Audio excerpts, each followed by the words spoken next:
Bismillahirrahmanirrahim. Assalamualaikum warahmatullahi wabarakatuh. Innal hamdalillah nahmaduhu wa nasta'inuhu wa nastaghfiruh wa na'udzu billahi min syururi anfusina wa min sayyiati a'malina. Man yahdihillahu fala mudilla lahu wa man yudlil fala hadiyalah.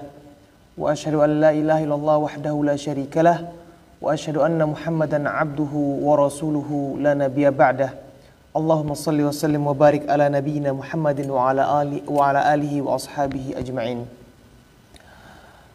Bapak Ibu sekalian yang dirahmati Allah Subhanahu wa taala, alhamdulillah kita bersyukur kepada Allah Subhanahu wa taala atas segala nikmat yang Allah berikan kepada kita semuanya. Nikmat sehat, nikmat iman, dan nikmat waktu luang. Sehingga bersama-sama kita bisa berkumpul di tempat yang mudah-mudahan Allah berkahi ini, di sore hari yang sedikit mendung ini,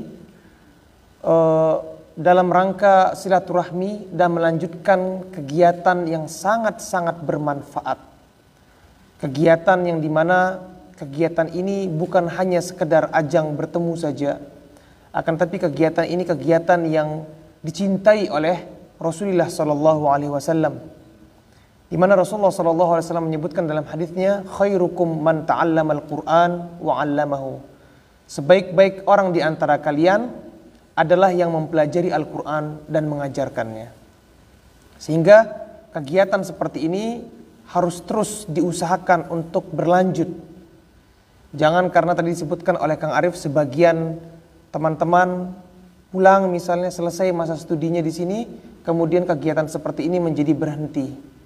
Kita menginginkan agar Allah Subhanahu wa taala memberkahi kehidupan kita, sehingga di sela-sela kegiatan kita selama hidup di Australia ini, kita adakan acara seperti ini sangat mendatangkan keberkahan dan rahmat dari Allah Subhanahu wa taala. Kemudian alhamdulillah, ya, ini merupakan kajian gabungan ya yang kedua dari teman-teman University of Western Australia dan teman-teman dari Murdoch University. Maka perkumpulan dan penggabungan kerjasama seperti ini adalah kerjasama yang diridhoi oleh Allah Subhanahu wa taala. Inilah dia bentuk di mana Rasulullah mengatakan orang-orang yang insya Allah akan mendapatkan naungan di hari kiamat kelak, di saat tidak ada naungan melainkan naungan dari Allah, adalah dua orang yang bertemu karena Allah. Pertemuan teman-teman dari Murdoch University dan UWA, ya, dari Kertin ya. Ini adalah pertemuan karena ingin mengadakan misalnya apa? Pengajian. Ingin menuntut ilmu. Maka insya Allah ini adalah di mana Allah Subhanahu wa taala akan memberkahi teman-teman semuanya sekalian. Kajian atau tema yang akan kita bawakan pada pertemuan kali ini adalah tema yang berkaitan dengan situasi kita pada saat ini. Di mana kita sekarang sudah memasuki 10 hari pertama dalam bulan Dzulhijjah. Di mana di 10 hari pertama bulan Dzulhijjah ini adalah hari-hari di mana Allah Subhanahu wa taala akan melipat gandakan pahala seseorang ketika dia beribadah. Di mana Rasulullah sallallahu alaihi wasallam menyebutkan dalam hadisnya, "Ma min ayyamin", tidak ada suatu hari, tidak ada hari-hari kata Rasulullah sallallahu alaihi wasallam, "ahabbu ilallah", yang lebih dicintai oleh Allah Subhanahu wa taala min asyri Dzulhijjah, daripada 10 hari pertama bulan Dzulhijjah. Itu orang yang beramal soleh di 10 hari pertama bulan Dzulhijjah ini adalah amal-amalnya itu sangat dicintai oleh Allah Subhanahu wa taala. Di antara amalan-amalan yang kita bisa kerjakan di 10 hari pertama bulan Dzulhijjah, atau kita katakan di hari ke-10 bulan Dzulhijjah, dan juga hari-hari setelah Idul Adha, hari ke-11, 12 dan 13 adalah ibadah yang namanya ibadah berkurban. Ibadah berkurban atau yang dikenal dalam istilah bahasa Arab dengan istilah udhiyah. Seseorang berkurban atau melakukan ibadah yang bernama udhiyah, menyembelih seekor binatang ternak. Maka ibadah kurban ini adalah bentuk seseorang itu bertaqarrub. Sesuai dengan artinya, kurban artinya dekat. Qarib, sahabat karib, sahabat dekat. Kurban adalah kita mendekatkan diri kepada Allah Subhanahu wa taala. Dan tentu saja ketika seseorang itu beribadah kepada Allah Subhanahu wa taala dengan apapun macam ibadahnya, selama ibadah itu diridhai oleh Allah Subhanahu wa taala, maka dia sedang bertakarrub, sedang melakukan kurban kepada Allah. Ini secara umum. Adapun kurban yang ingin kita sampaikan pada pertemuan kali ini adalah kurban yang dimana artinya adalah ketika seseorang yang menyembelih hewan ternak pada hari Idul Adha, hari ke-10 bulan Dzulhijjah, dan hari-hari tasyrik, hari ke-11, 12, dan 13 dari bulan Dzulhijjah, dalam rangka mendekatkan diri kepada Allah Subhanahu wa taala, maka dia sedang melaksanakan ibadah kurban. Nanti akan kita singgung sedikit tentang apa saja hewan yang boleh kita sembelih untuk kurban, kapan kita berkurban, apa persyaratan hewan-hewan yang bisa dikurbankan pada hari Idul Adha dan hari-hari setelahnya. Akan tapi yang perlu kita ketahui adalah yang pertama akan kita jelaskan hikmah, keutamaan, manfaat, pelajaran yang kita bisa ambil dari ibadah kurban. Taib. Yang pertama, Bapak Ibu sekalian dirahmati Allah Subhanahu wa taala, seseorang yang berkurban, dia mengeluarkan sedikit dari harta yang ia miliki untuk dijadikan seekor binatang ternak, entah itu unta, entah itu sapi, entah itu kambing, kemudian disembelih untuk Allah Subhanahu wa taala. Perjuangan dan pengorbanan yang ia kerjakan untuk menyembelih seekor binatang ternak tersebut adalah bentuk rasa syukur dia kepada Allah Subhanahu wa taala atas nikmat yang Allah berikan kepada dirinya. Ketika Allah Subhanahu wa taala memberikan nikmat kepada hamba-hambanya, maka hamba tersebut diwajibkan untuk bersyukur atas nikmat yang Allah berikan kepada dia. Dan bentuk kita bersyukur kepada Allah Subhanahu wa taala melalui 3 cara. Pertama, kita meyakini, yaitu kita bersyukur dengan hati kita. Kita meyakini bahwasanya nikmat ini datangnya dari Allah Subhanahu wa taala. Tidak bisa kita meyakini bahwasanya nikmat ini adalah murni pemberian dari seseorang. Orang tersebut dijadikan Allah sebagai perantara nikmat tersebut datang kepada kita. Ini perlu kita yakini, segala sesuatu kenikmatan yang kita dapatkan di dunia ini semuanya datang dari Allah Subhanahu wa taala. Allah berfirman, "Fama bikum min ni'matin faminallah." Tidaklah nikmat datang kepada kalian melainkan semuanya dari Allah Subhanahu wa taala. Ini kita bersyukur dari hati kita. Bersyukur dengan lisan. Kita mengucapkan alhamdulillah. Mengucapkan syukur kepada Allah Subhanahu wa taala. Bertasbih, bertahmid atas nikmat yang Allah berikan kepada kita. Dengan perbuatan, bagaimana kita menunjukkan syukur kita kepada Allah atas nikmat yang Ia berikan dengan perbuatan kita? Dengan beribadah kepada Allah Subhanahu wa taala.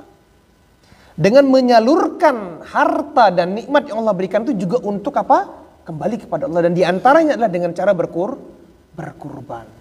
Jadi orang yang berkurban adalah wujud dia bersyukur kepada Allah Subhanahu wa taala atas nikmat yang ia berikan, atau nikmat yang Allah berikan kepada dirinya. Kemudian Bapak Ibu sekalian yang dirahmati Allah Subhanahu wa taala, seseorang yang melakukan ibadah kurban, dia sedang menghidupkan sunnah, ajaran Nabi kita, Nabi siapa? Nabi Ibrahim alaihissalam. Di mana Nabi Ibrahim alaihissalam ini diperintahkan oleh Allah Subhanahu wa taala untuk menyembelih siapa? Menyembelih siapa? Ismail, anaknya sendiri. Di mana dalam sebutkan oleh Allah Subhanahu wa taala dalam Al-Qur'an, Nabi Ismail ini bermimpi. Falamma balagha ma'ahu sa'ya, ketika Nabi Ismail mulai beranjak dewasa. Inni ara fil manam, ya. Nabi Ismail berkata, aku melihat dalam mimpiku. Afwan, Nabi Ibrahim yang diberikan mimpi oleh Allah Subhanahu wa taala. Dia mengatakan kepada anaknya, wahai anakku, aku melihat dalam mimpiku, aku menyembelihmu. Anni adzbahuka fanzur madza tara.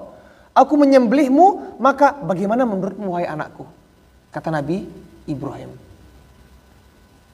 Kemudian apa kata Nabi Ismail? Qala ya abati fa'al ma tu'mar. Wahai ayahku, kerjakanlah apa yang Allah perintahkan kepada dirimu. Karena Nabi, mimpinya itu adalah wahyu dari Allah Subhanahu wa taala. Jadi Nabi kalau bermimpi, mimpinya itu benar. Itu datangnya dari Allah Subhanahu wa taala. Adapun kalau kita sebagai manusia biasa, kalau kita bermimpi, maka bisa jadi mimpi tersebut datangnya dari setan. Nah, Nabi Ibrahim ini ketika diperintahkan oleh Allah Subhanahu wa taala untuk menyembelih anaknya, dengan sabarnya merelakan dan mengorbankan anaknya untuk Allah Subhanahu wa taala, berjuang di mana sebelumnya Nabi Ibrahim tidak punya anak sampai usia tua. Baru diberikan Nabi Ismail sebagai anak oleh Allah Subhanahu wa taala ketika Nabi Ibrahim sudah sangat tua. Jadi lagi senang-senangnya punya anak Nabi Ibrahim pada saat itu. Akan tapi ketika Allah memerintahkan sesuatu kepada hambanya, Nabi Ibrahim menjalankan perintah Allah Subhanahu wa taala. Dan karena pengorbanannya itu, Allah ganti Nabi Ismail menjadi seekor kambing yang dimana itu disembelih oleh Nabi Ibrahim dalam bentuk bertakarrub, berkurban untuk Allah Subhanahu wa taala. Kemudian hadirin dirahmati Allah Subhanahu wa taala, seorang yang berkurban, kita sedang mengerjakan perintah Allah Subhanahu wa taala. Di mana Allah menyebutkan ya, fasalli li rabbika wanhar. Maka salatlah engkau untuk Allah dan juga berkurbanlah engkau untuk Allah. Jadi berkurban ini adalah ibadah yang Allah perintahkan kepada kita.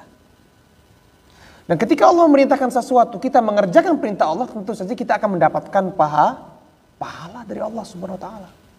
Tidak mungkin Allah memerintahkan sesuatu kemudian kita mengerjakannya karena perintah Allah dan kita tidak mendapatkan pahala apapun dari Allah Subhanahu wa taala. Pahalanya besar.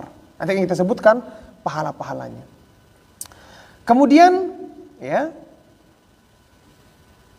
dalil yang lainnya, seseorang yang berkurban itu bentuk dia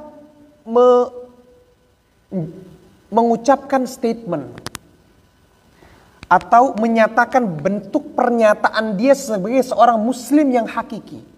Karena ketika kita menjadi seorang muslim yang sejati, kita harus memiliki suatu ucapan yang kita ucapkan itu menjadi apa? Statement kita. Apa statement kita?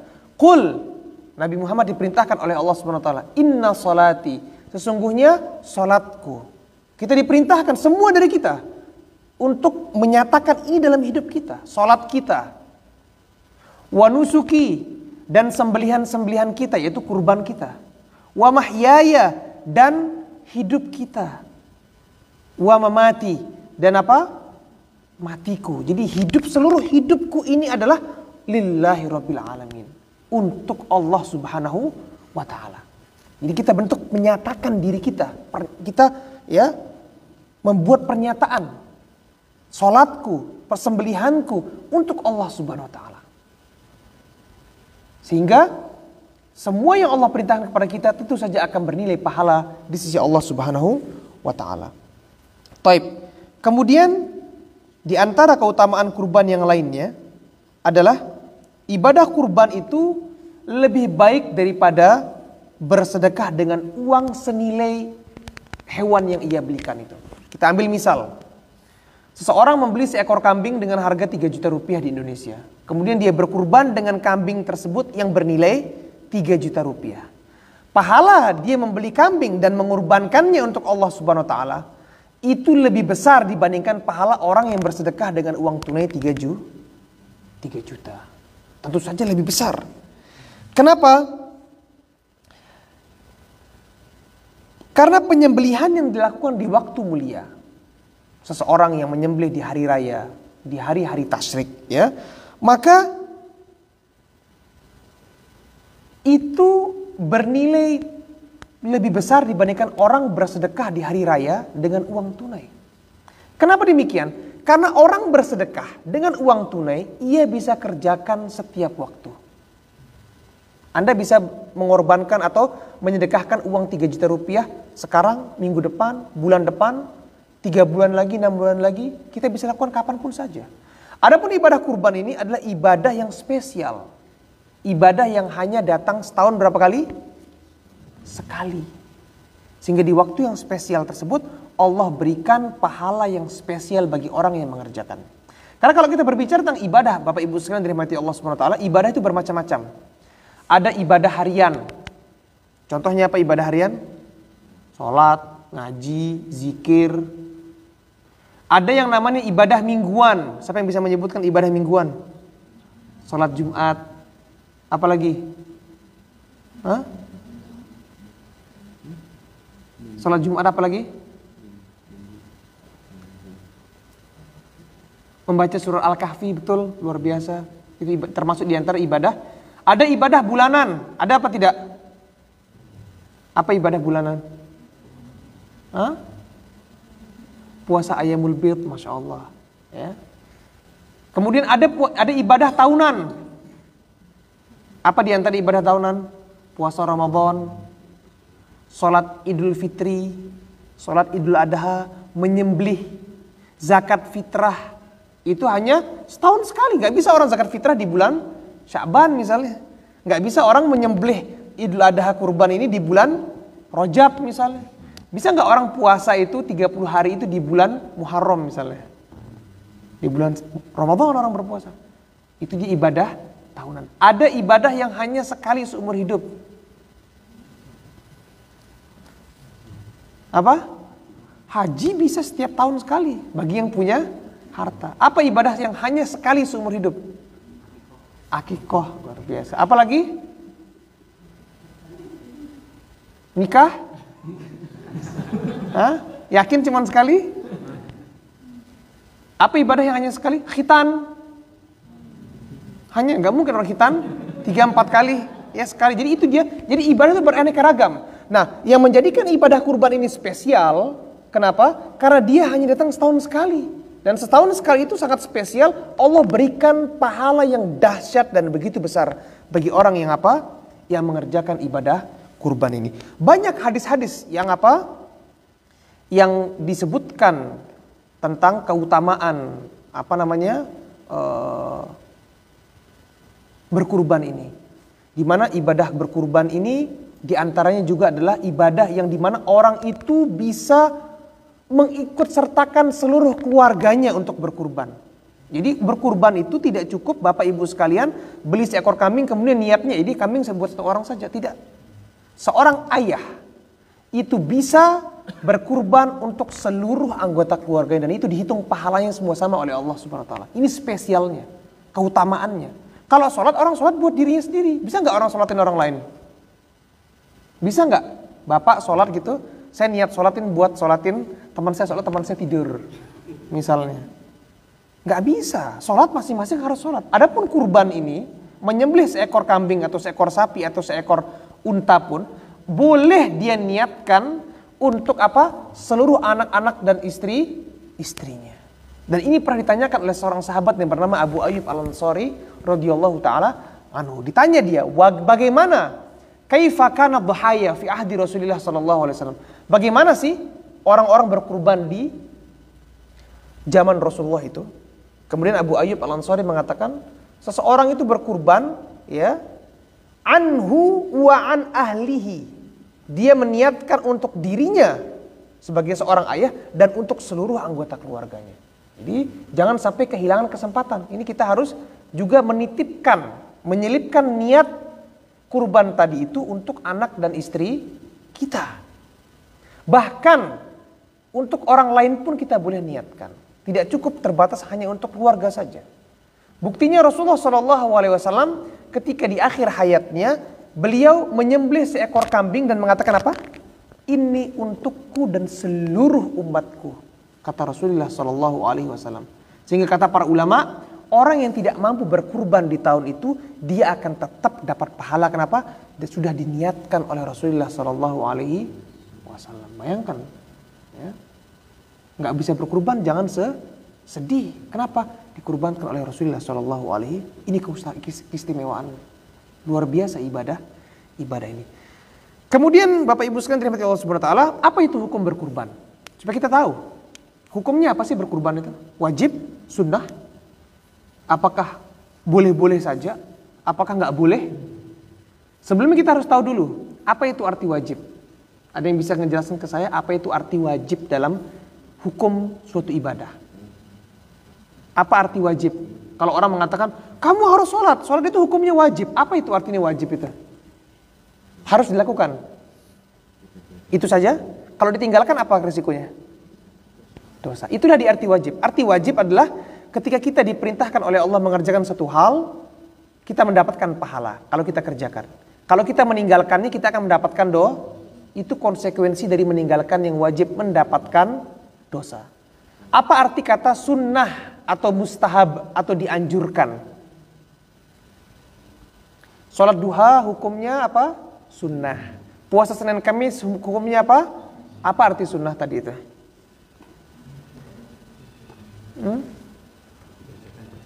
Ya.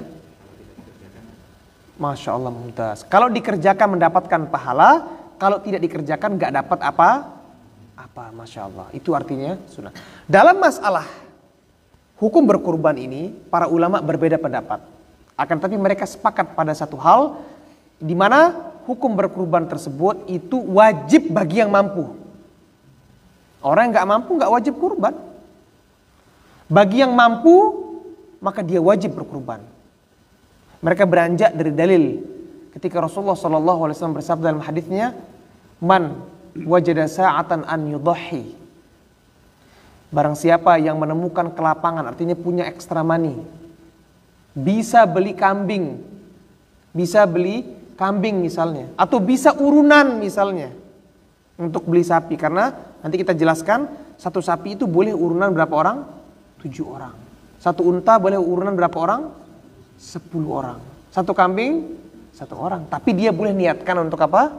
Seluruh keluarganya. Kata Rasulullah, man wajada sa'atan an yudhahiya. Barang siapa yang memiliki kelapangan rezeki untuk berkurban, falam yudhahi, dan dia tidak berkurban, fala yaqrabanna musallana. Jangan sekali-kali dekat ke masjid. Diancam sama Rasulullah. Artinya nggak pantas dia masuk masjid orang seperti itu. Tapi ini juga tidak gampang. Karena yang namanya ibadah maliyah, ibadah yang dimana kita harus mengeluarkan uang, itu biasanya berat. Di sana dapat ujian dari Allah SWT. Ngaji, zikir mungkin semua mampu. Tapi kalau sudah berkaitan dengan yang namanya keluar duit, biasanya di sana ada tantangan. Itulah dia yang menjadikan kenapa ibadah kurban ini spesial, memiliki pahala yang besar dari Allah SWT. Karena kita untuk beli kurban harus pakai uang apa tidak? Harus, gak bisa beli kurban, beli kambing pakai daun, harus pakai uang.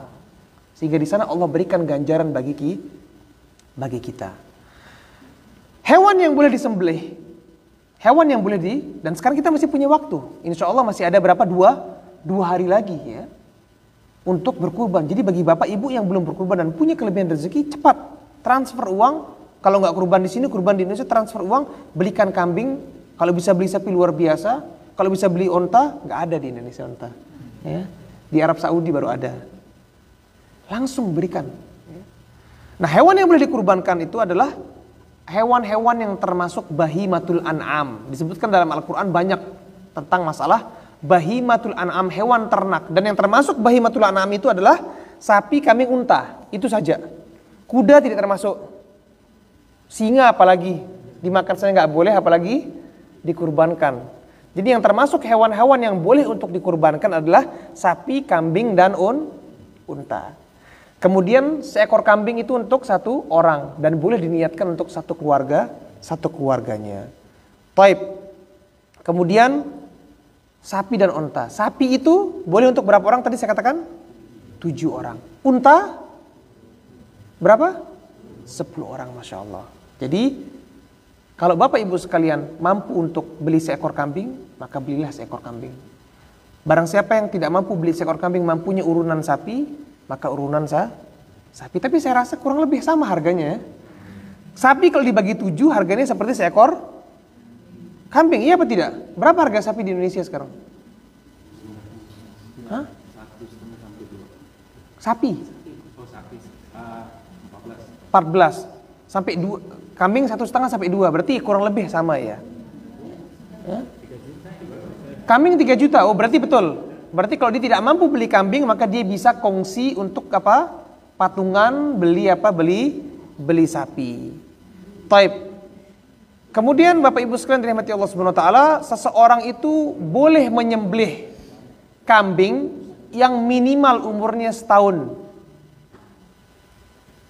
Kalau nggak bisa umur setahun, minimal boleh yang umurnya berapa? 6 bulan. Ini nggak boleh orang beli kambing umur 2 bulan terus kemudian apa? Disembelih murah, Ustaz. Cuma 500.000. Ya nggak bisa. Karena poin dari disembelih kambing 2 bulan itu adalah supaya dagingnya bisa bermanfaat bagi kaum muslimin. Kalau 2 bulan masih lendir, saya rasa belum ada dagingnya. Masih kecil. Maka minimal hewan yang boleh disembelih adalah yang berusia 1 tahun, atau kalau tidak bisa maka yang berusia 6 bulan. Nah, umur setahun ini itu punya syarat. Jadi nggak bisa orang sembarangan nyembelih atau memilih kambing yang akan disembelih semau-maunya. Kambing yang sudah sekarat misalnya, sudah mau mati, udah nih bayar murah langsung disembelih. Ada persyaratannya. Yang pertama, kambing tersebut harus sehat fisiknya semua. Nggak boleh dia itu ada cacat. Misalnya buta sebelah atau buta dua-duanya misalnya. Kenapa? Dari mana orang tahu kambing itu buta? Dikasih daun, dia nggak tahu di mana daun, nggak bisa makan. Biasanya kan kambing tahu kalau dikasih daun gitu, dia akan mendatangi daun tersebut untuk dimakan. Itu kambingnya apa, Bu? Buta, nggak boleh. Karena pasti kambing ini seperti ini makannya kurang. Karena dia nggak ngelihat. Yang kedua, nggak boleh dia sakit yang sangat-sangat sakit sekali. Misalnya dia harus disuntik obat. Biasa dokter hewan itu kan ada punya suntikan khusus untuk apa? Kita tahu kambing ini sakit, makanya dijual murah misalnya, nggak boleh. Kambing tersebut sakit itu tidak boleh disembelih. Kemudian pincang, jelas pincangnya, atau mungkin kakinya patah. Nggak punya kaki bahkan misalnya, jalannya harus ngesot misalnya, ini nggak boleh. Yang terakhir, sangat tua. Kambing sudah umur 10 tahun misalnya, sudah sangat tua, sudah sangat tua. Nah, kenapa diberikan persyaratan seperti ini oleh Rasulullah SAW? Kita ini mau berkurban untuk Allah Subhanahu Wa Taala. Kita harus berikan yang terbaik.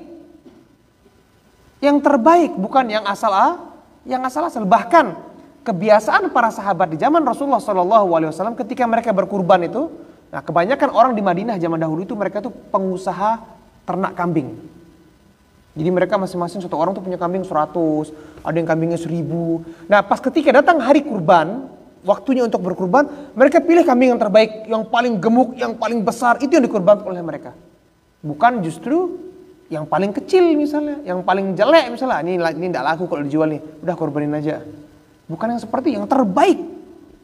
Karena Allah menjanjikan kepada kita, kalau orang sudah berani berinfak, menginfakkan dari hartanya atau apapun yang ia miliki, yang terbaik dari yang ia miliki, maka ia baru akan mendapatkan kebenaran dan kebaikan yang sejati. Apa Allah katakan?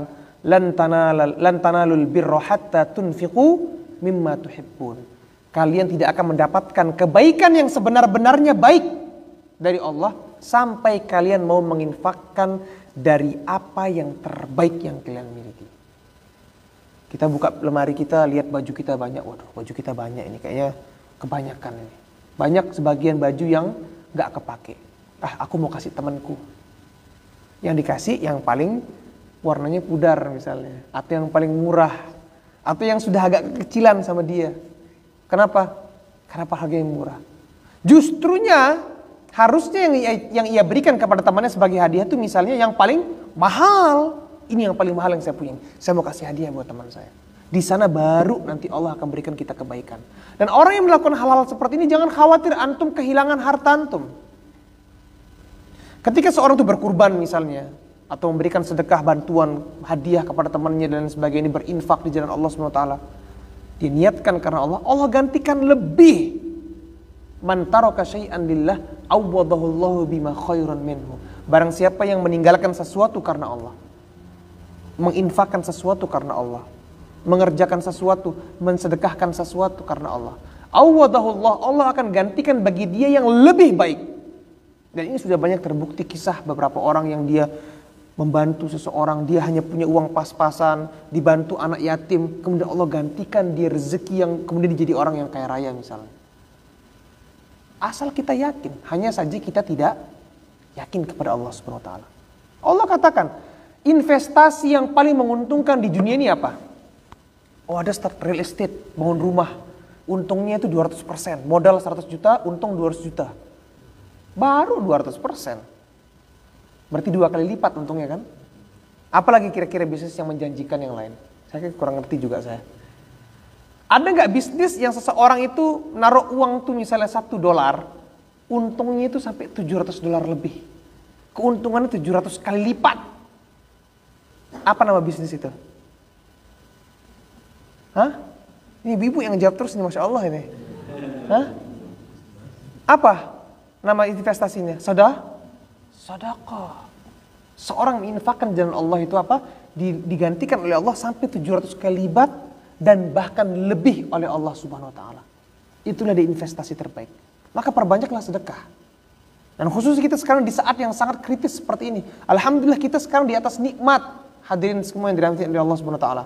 Di Australia kita bisa tenang, ngumpul seperti ini, jalan-jalan dan lain sebagainya. Coba kita lihat keluarga kita di Indonesia. Dan saya yakin semua kita pasti akan apa? Sedih. Kepikiran, semua kita meninggalkan sanak famili kita di Indonesia dan mereka berada pada kondisi yang sangat memprihatinkan saat ini. Maka insya Allah kita berniatkan karena sedekah kita, kurban kita, mudah-mudahan Allah Subhanahu Wa Taala mengangkat segala macam problematika wabah cepat dihilangkan oleh Allah Subhanahu Wa Taala. Kesulitan-kesulitan yang mereka miliki di Indonesia akan dimudahkan oleh Allah Subhanahu Wa Taala. Kita berdoa, perbanyaklah sedekah. Bahkan Rasulullah mengatakan, dawu mardakum bis sadaqah. Obatilah orang-orang sakit di antara kalian dengan memperbanyak sedekah. Kalau sakit banyak sedekah. Ke dokter juga, ya. Tapi juga sedekah. Jadi kita gabungkan antara ikhtiar duniawi dan ikhtiar ukhrawi kita. Sedekah perbanyak, bantu orang lain. Kita sekarang berada di atas nikmat. Kalau kita tidak sampai berkurban, kita punya kemampuan, maka ini adalah sangat memprihatinkan. Jadi itu dia keutamaan-keutamaan seseorang yang berkurban, ya, seorang yang berkurban itu kemudian ada juga tata cara seorang itu berkurban, maka dia harus berkurban dengan cara yang baik, dengan pisau yang tajam, tidak boleh dengan misalnya pisau yang tumpul, tidak boleh menyakiti hewan-hewannya. Sebegitu detailnya, ya, di set dan diajarkan oleh Rasulullah SAW bagaimana kita berkurban, ya, agar kita tidak menyakiti hewan, karena bentuk seseorang itu adalah orang yang muhsin, orang yang berbuat baik, orang yang melakukan ihsan di dunia, di hidupnya, bahkan ketika dia berhadapan dengan hewan sekalipun. Dalam Islam kita harus melakukan cara yang terbaik untuk apa? Menyembelih. Fa idza dzabhtum fa ahsinu dzibhah, kata Rasulullah SAW. Kalau pun kalian menyembelih, maka menyembelihlah dengan cara yang baik. Itu dia di antara keutamaan-keutamaan dan keistimewaan kurban. Ibadah kurban adalah ibadah yang datangnya setahun sekali. Ibadah kurban adalah ibadah yang kita bisa menggabungkan, ya, niat-niat menyertakan orang-orang yang kita cintai untuk juga mendapatkan cipratan pahala dari ibadah kurban yang kita kerjakan. Ibadah kurban merupakan bentuk kita bersyukur kepada Allah Subhanahu wa taala. Ibadah kurban adalah bentuk kita mengingat bagaimana Nabi Ibrahim mengorbankan, dan kita berkorban juga untuk melakukan ibadah kurban ini. Allah akan gantikan dengan pahala yang sangat besar. Mungkin itu yang bisa saya sampaikan pada pertemuan kali ini. Kalau mungkin ada pertanyaan, kita bisa jawab, ya, sebelum kita tutup nanti pengajian ini. Saya subhanakallahumma bihamdika asyhadu an la ilaha illa anta astaghfiruka wa atubu ilaik. Assalamualaikum warahmatullahi wabarakatuh.